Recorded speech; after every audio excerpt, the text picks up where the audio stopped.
Les affaires publiques n'ont plus de secret pour lui. Les vrais enjeux. Les vraies questions. Les vraies questions.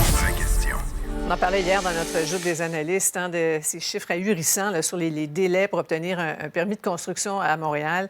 Un plan a été présenté par Montréal qui se fixe un délai cible de 120 jours. Mario, tu as reçu un promoteur bien connu là, qui connaît la musique et assez découragé par ces délais, la paperasse. On va écouter un extrait. Quand ils veulent, ils peuvent. Là, on l'a vu avec Nordvolt.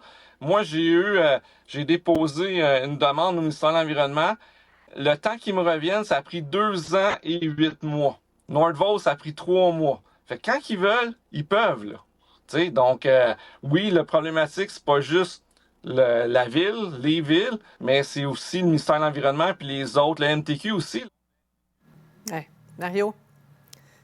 La clé de toute l'affaire, c'est quand tu parles aux promoteurs, ils te disent la crise du logement là, qu'on vit présentement, elle est peut-être pas uniquement due, mais elle est largement due aux autorités publiques. Je veux dire, on dit on manque de logement, mais c'est devenu tellement lourd, tellement complexe d'en construire qu'elle est partiellement provoquée, ou peut-être même largement provoquée par des autorités publiques devenues incompétentes.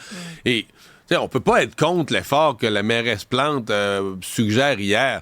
Mais on l'a décortiqué ensemble. Emmanuel nous expliquait que c'est juste bon pour les projets simples. Ouais. Et les promoteurs nous disent des projets qui rentrent dans cette case, dans cette définition de projet simple, c'est très peu des tout petits projets. Tout ce qui est un peu gros en nombre d'unités qui pourrait régler la crise du logement, il n'y a rien qui va aller mieux. Là. Ouais. Mais moi, c'est ce qui m'a un peu surpris, je veux dire, dans l'annonce d'hier. Partout au Canada où le gouvernement Trudeau là, donne de l'argent directement aux villes, pour avoir l'argent, c'est faites le ménage dans votre zonage. C'est augmenter le nombre de types de projets qui peuvent être construits de plein droit. De plein droit, c'est t'arrives, t'as ton permis. C'est pas t'arrives, on taponne pendant 3 mois, puis tu vas probablement avoir ton permis de 1.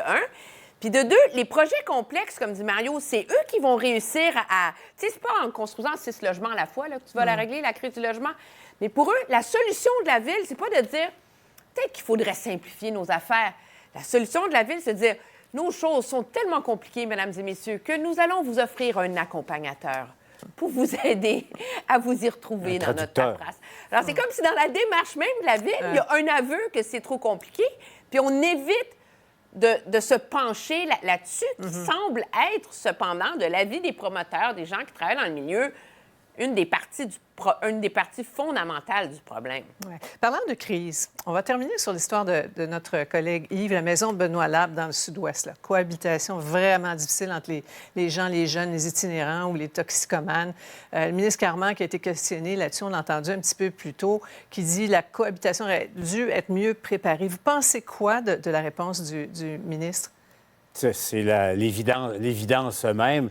La seule idée, le seul fait de penser qu'on puisse installer, oui, des logements, mais aussi un site d'injection supervisé à côté, pas très loin d'une école et aussi d'une garderie en soi, ça dit tout, mais quelle erreur.